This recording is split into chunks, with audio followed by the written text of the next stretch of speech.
आज कुछ चिकित्सकीय कार्य ज़्यादा था, कुछ मरीजों का कार्य था, तो हम लोग आज 11 बजे क्विज़ के लिए नहीं मिल पाए। लेकिन आज पूरे विश्व में कोरोना वायरस के खिलाफ़ जो जंग जारी है, उसमें काफ़ी देशों में अलग अलग तरीके के रिज़ल्ट्स आज दिखने शुरू हुए हैं। सबसे पहले भारत में आज काफ़ी संख्या में लोग, 700 से ज़्यादा लोग आज ठीक हो गए। बहुत ही खुशी की बात रही कि इतना जल्दी ये रिज़ल्ट्स आए। एक और खुशी की बात यह है कि भारत में पहली बार प्लाज्मा थेरेपी, मतलब जिस रोगी में कोरोना इन्फेक्शन ठीक हो गया हो, उसके प्लाज्मा से दूसरे मरीज को इंजेक्शन देकर के ठीक करने की एक विधि है। तो वो प्लाज्मा मतलब ब्लड से जो उसका पानी होता है, जिसमें प्रोटीन्स होते हैं, शरीर को लड़ने की एक क्षमता होती है, वो निकाल करके दिया गया। तो वो पेशेंट काफ़ी बढ़िया उसने रिज़ल्ट दिखाए हैं। दूसरी ओर अमेरिका में काफ़ी आज जो ट्रेंड चल रहा है मौतों का और वहाँ की तबीयत ख़राब होने का, तो वो काफ़ी गंभीर अभी भी बनी हुई है।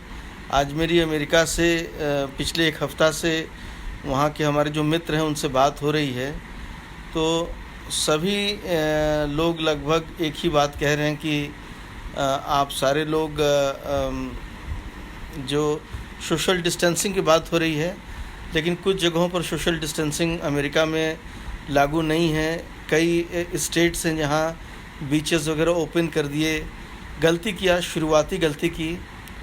तो अमेरिका में हालात मतलब पूरे दुनिया में से सबसे ज़्यादा केसेस अमेरिका में हैं। ब्रिटेन में, स्पेन में और यहाँ तक कि इटली में केसेस का लगातार गिराव होना शुरू हो गया है। और जो आप सब लोग जो ज्वाइन कर रहे हैं, मैं सबके कमेंट्स पढ़ रहा हूँ, लेकिन सबको हम लोग आंसर देंगे। सबको मेरा सादर नमस्कार। लेकिन एक बार पहले मैं बता दूँ, तो जो ट्रेंड्स हैं वो लगभग अब स्टेबल होने के कगार पर हैं। यूरोप में, दक्षिण कोरिया में इम्प्रूवमेंट बहुत अच्छा है। चाइना में ऑलरेडी इम्प्रूव हो गया सिचुएशन। लेकिन सबसे दुखद, अभी WHO ने आज ये घोषणा की है कि अभी इस रोग का दुखदाई पहलू आने वाला है। अभी पूरा नहीं आया है, अभी आने वाला है। तो उनके कहने का मतलब क्या है कि जैसे एक देश है इक्वाडोर, आज वहाँ अचानक 2 दिन से ऐसा इन्फेक्शन कोरोना का फैला कि वहाँ लोग ताबूत और लाश ले जाने के लोगों के पास टाइम नहीं है। इतने लोगों की मौत हो चुकी है। इक्वाडोर लगभग बिल्कुल बैठ सा गया है। ऐसे ही दक्षिण अफ्रीका के कई देश, जैसे आज ब्राज़ील में, मैक्सिको में आज स्टेज 3 जैसे कह रहे हैं कम्युनिटी ट्रांसमिशन वहाँ शुरू हो गया। तो वो एक बहुत ही बुरा स्टेज है। दूसरा, आपको शायद नहीं पता होगा कि अफ्रीका के कई ऐसे देश हैं जिनके पास एक भी वेंटिलेटर नहीं है। मतलब उनका हाल इतना ख़राब है। यहाँ हम बात कर रहे हैं, अभी अगर संक्रमण बढ़ जाए तो हमारे पास कितना वेंटिलेटर है, तो कोई देश कह रहा है मेरे पास 1.5 लाख वेंटिलेटर है, कोई कह रहा है मेरे पास 2 लाख वेंटिलेटर है। अफ्रीका के कई ऐसे देश हैं जहाँ एक भी वेंटिलेटर नहीं है। वहाँ के हालात तो मतलब बद से बदतर हैं। इसी तरीके के हालात कुछ हमारे बगल में भी पड़ोसी देश में, जो बराबर दुश्मनी सबको निभाता रहता है, वहाँ भी हालात बद से बदतर हैं। अफ़गानिस्तान में तो काफ़ी भारत ने सहायता भेजी है, खाने का सामान भेजा है, लेकिन वहाँ कल बहुत बड़ी आतंकवादी घटना हो गई, तो वहाँ भी बहुत स्तर अभी दिक्कत है। भारत में ये अच्छी बात है कि यहाँ 3 चीज़ें बहुत अच्छी हैं। पहली, यहाँ जो सुधार होने की प्रक्रिया रेट है वो बहुत अच्छा है, लोग बहुत तेज़ी से सुधर रहे हैं। दूसरा, यहाँ यंग पॉपुलेशन बहुत है, मतलब जिनमें प्रतिरोधक क्षमता बहुत होती है। इसी कारण से शायद भारत में जो कोरोना इन्फेक्शन है वो बहुत प्रभाव नहीं दिखा पा रहा है, मतलब एसिम्प्टोमेटिक ज़्यादा है। लेकिन ये एक तरीके से ख़तरनाक भी है कि जैसे हमारे बगल में कोई बैठा हो, उसको न सर्दी, न जुकाम, न बुखार, न फेफड़े में जकड़न, न सांस फूल रहा हो, लेकिन मान लो कोरोना पॉजिटिव है, तो वो बहुत बड़ा चैलेंज है, वो दिक्कत कर जाएगा। और यही एक कम्युनिटी ट्रांसमिशन का एक डर भारत में अभी बना हुआ है। वैसे ये कहा जा रहा है स्टैटिस्टिशियन से, और हमारे जो फ्रेंड हैं प्रोफेसर त्रिपाठी साहब आज हमसे बात भी किए, वो कह रहे थे कि 15 मई तक लगभग भारत में केस स्टेबल होने की आशंका है, कि लगभग 30-35 हज़ार इन्फेक्ट होने के बाद स्टेबल हो जाएगा।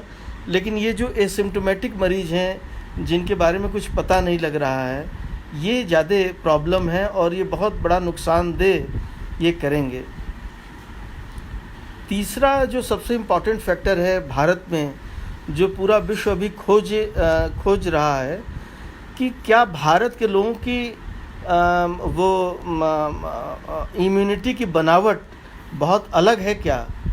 तो इसका भी एक मतलब बहुत बड़ा एक ये आया है कंसेप्ट कि चूँकि भारत में हम लोग शुरू से ही बीमारियों से बहुत घिरे रहे हैं, और हम लोग को ऑलरेडी बहुत टीका लगा हुआ है, और बहुत वायरल इन्फेक्शंस और बैक्टीरियल और पैरासिटिक इन्फेक्शन बहुत हम लोग को होते रहते हैं, इसलिए हमारे पास इम्यूनिटी बहुत स्ट्रॉन्ग है।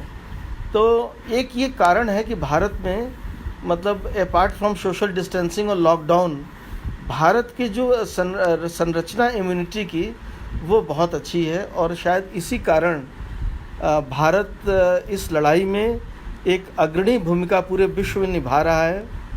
मुझे ऐसा लगता है कि अभी 3 मई को भी प्रधानमंत्री जी को एक साथ लॉकडाउन नहीं खोलना चाहिए। जिन ज़िलों में जिन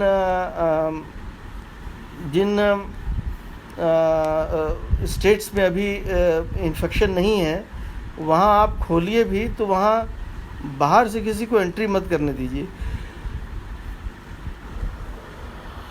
दूसरा, जो लोग हैं जो विदेश से आ रहे हैं वो फिर आकर के संक्रमण न फैलावें, इसके लिए बहुत ध्यान देना चाहिए, और लॉकडाउन खोलने की बहुत जल्दीबाजी नहीं करनी चाहिए, ये मैं ऐसा सोचता हूँ। अब आगे बढ़ने से पहले कुछ हम सब लोग आपको सादर प्रणाम कर लें। काफ़ी लोग ज्वाइन किए हैं, शिव विश्वकर्मा जी, मनीष पांडे जी, श्री राम तिवारी जी, नवल किशोर जी, प्रियदर्शिनी जी, शिव विश्वकर्मा जी, आशीर्वाद आपको, महादेव विनय जी, प्रशांत पाठक जी, किशोरकांत तिवारी जी, प्रियदर्शिनी ओझा जी, महादेव विनय, आशीर्वाद आपको। महादेव जी, अभी हम लोग बात करेंगे फ़ोन पर।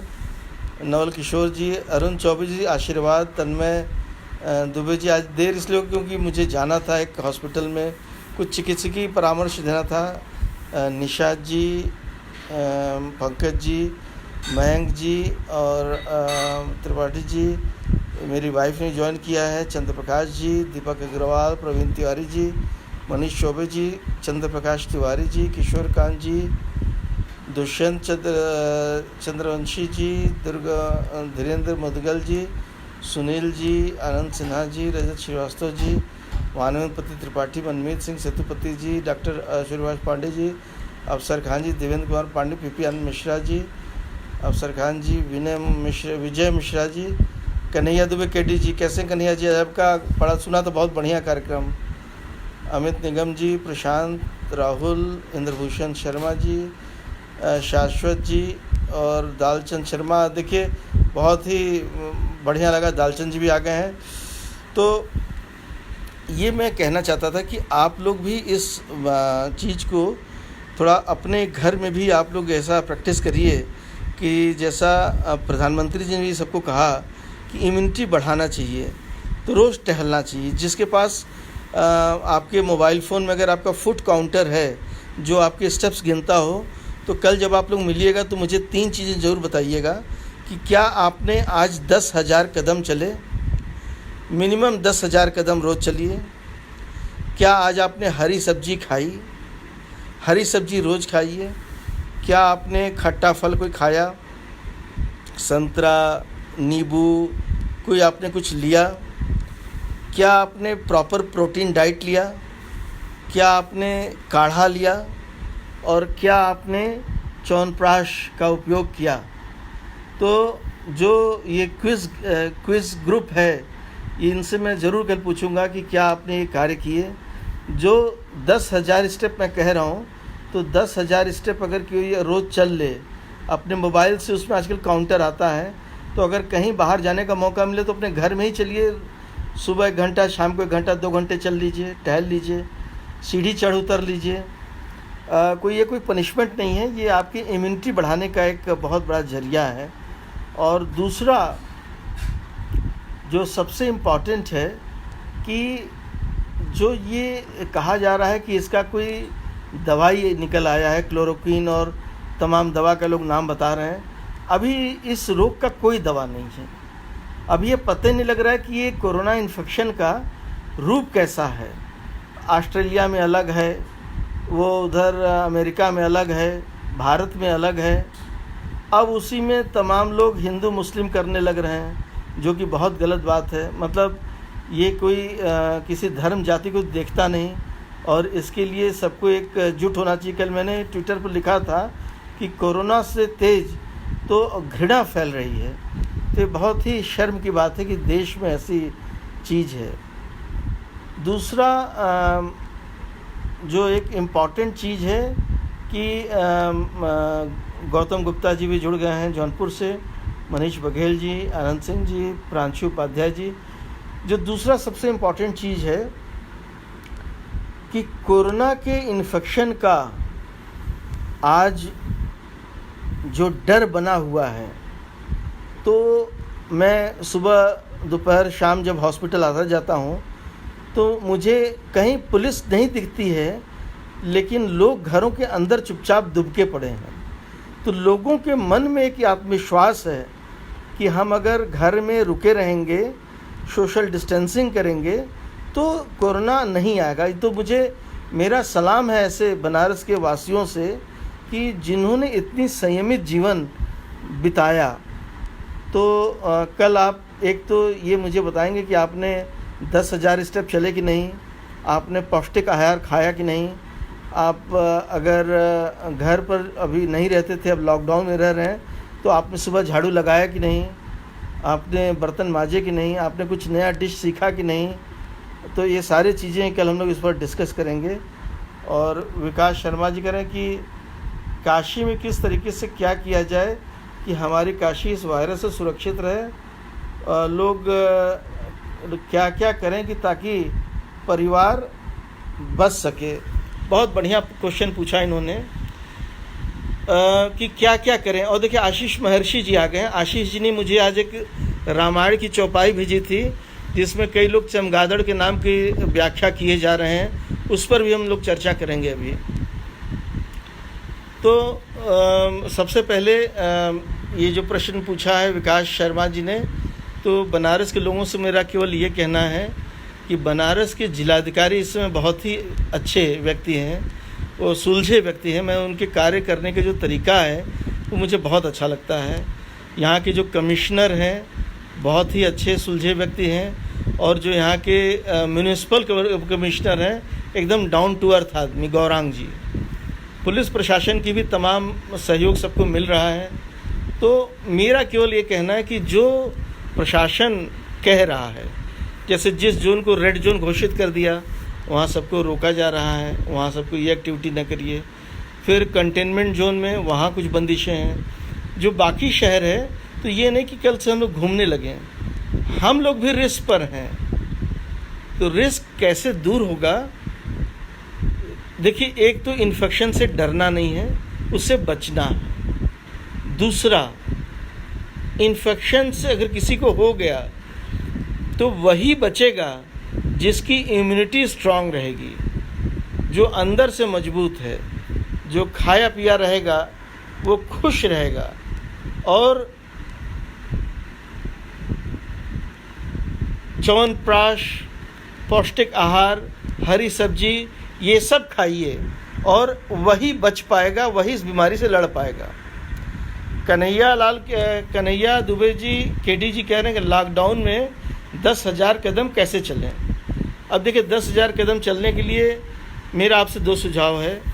एक तो कहीं कमरे में अगर कुछ ना हो तो एक ये तय कर लीजिए कि हम 1 घंटा सुबह, 1 घंटा शाम को लोगों से बातचीत भी करेंगे तो चहलकदमी करते हुए करेंगे। बस आपका 1000 कदम हो गया।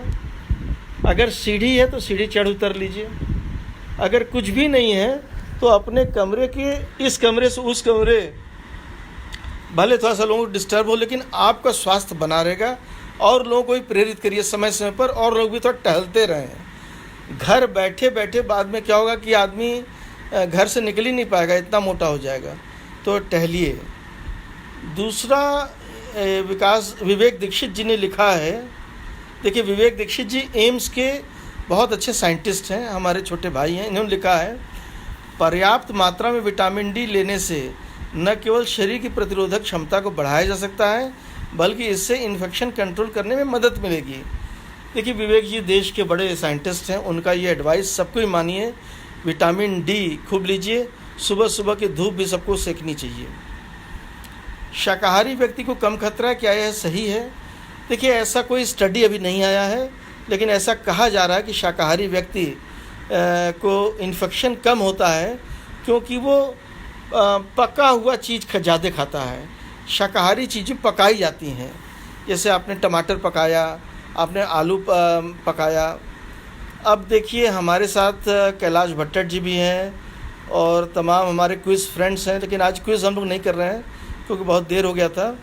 तो अब आज काफ़ी लोगों ने रामायण को शेयर किया है। रामचरितमानस के 121वें दोहा को लोगों ने शेयर किया है। मैं भी आप लोग सामने रामचरितमानस जी को मैं खोलूं और 131वें दोहा को,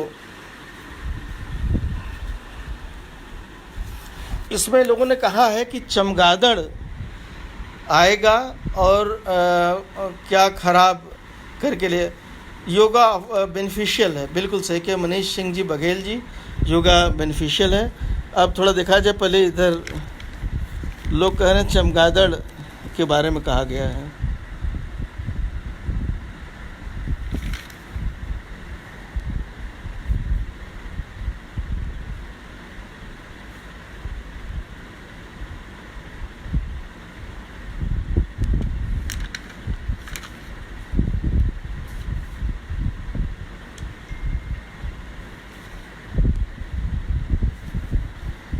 अब ये रामचरितमानस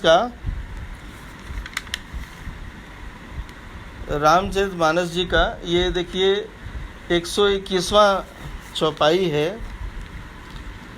पुनि सप्रेम बोले खगराऊ, जो कृपाल मोहि ऊपर भाऊ, नाथ मोहि निज सेवक जानी, सत प्रश्न मम कहूँ बखानी, प्रथमय कहूँ नाथ मति धीरा, सबते दुर्लभ कवन शरीरा। पूछ रहे हैं वो, बड़ दुख कवन कवन सुख भारी, सोठ संक्षेपी कहूँ विचारी, संत असंत मरम तुम जानो, तिनकर सहज स्वभाव बनाओ, कवन पुण्य श्रुति विदित विशाला, कवन कहूँ कवन अग परम कराला। ये खगराऊ जी बोल रहे हैं और ये पूछ रहे हैं, फिर कहे मानस रोग कहूँ समझाई, तुम सर्वज्ञ कृपा अधिकाई, तात सुनो सादर अति प्रीति। अब वो सुना रहे हैं खगराऊ जी को, मैं सचेप कहूँ यह नीति, नर तन सम नहीं कवनऊ देही।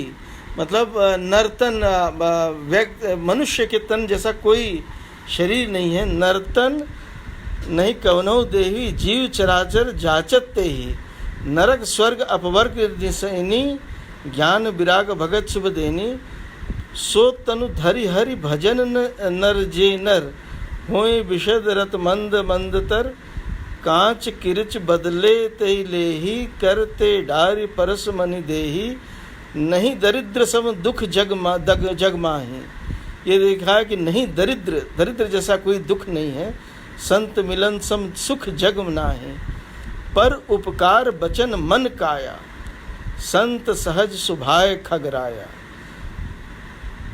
संत सहै दुख पर हित लागी। देखिए संत का ये है कि सबका वो परहित दुख वो सहते हैं।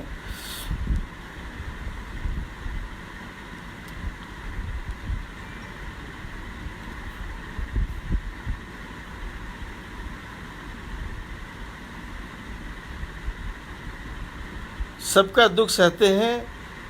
फिर परम धर्म श्रुति विदित अहिंसा, पर निंदा सम अग्न गरीसा।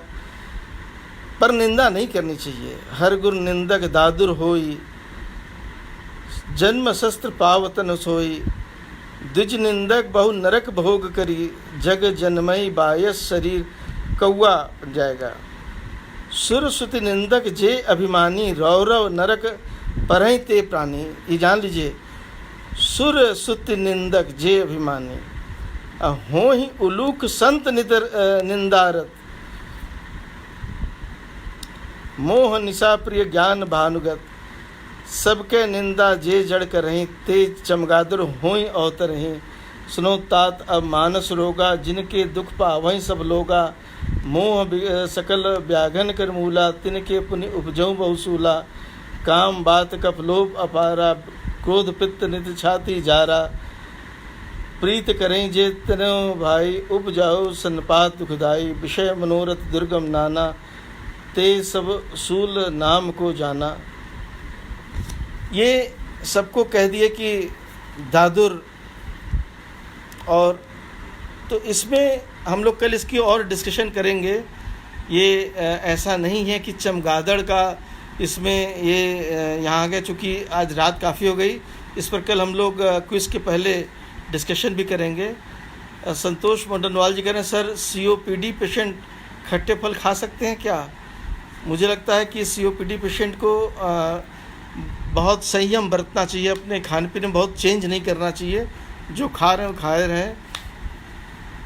बिना लक्षण के 70% पॉजिटिव रिजल्ट आ चुका है। ये बहुत ही चिंताजनक है। देखिए चिंताजनक का ये है कि ये जो एसिम्प्टोमेटिक पेशेंट्स हैं ये वाकई में चिंताजनक हैं। लेकिन इनकी ये है कि इम्यूनिटी बहुत स्ट्रांग है। और ये प्रॉब्लम ये है कि ये एसिम्प्टोमेटिक फैल बहुत जाते हैं। तो ये है, चूँकि 12:20 हो गया है, तो आप लोग भी सोइए। और कल हम लोग 11 बजे फिर मिलेंगे और भी चर्चा करेंगे। लेकिन अफवाहों में न पड़िए। और जो हमने आपको 5 चीज़ें बताई ज़रूर कल करके आइएगा। रोज़ 10,000 स्टेप चलें, पौष्टिक खाना खाएं। जैसे देश अपने आप को सुरक्षित करने के लिए कर रहा है, वैसे आप अपने शरीर को सुरक्षित रखिए। आप मजबूत रहेंगे, कोरोना आपका कुछ नहीं बिगाड़ पाएगा। तो ये और पौष्टिक खाना खाइए और अपने खुश रहिए, घर में इन्वॉल्व होइए। तो आप सबको मेरा शुभ रात्रि। और आशीष महर्षि जी कल हम लोग चर्चा इस पर करेंगे। आप लोग इसको शेयर भी करिए। बहुत बहुत नमस्कार।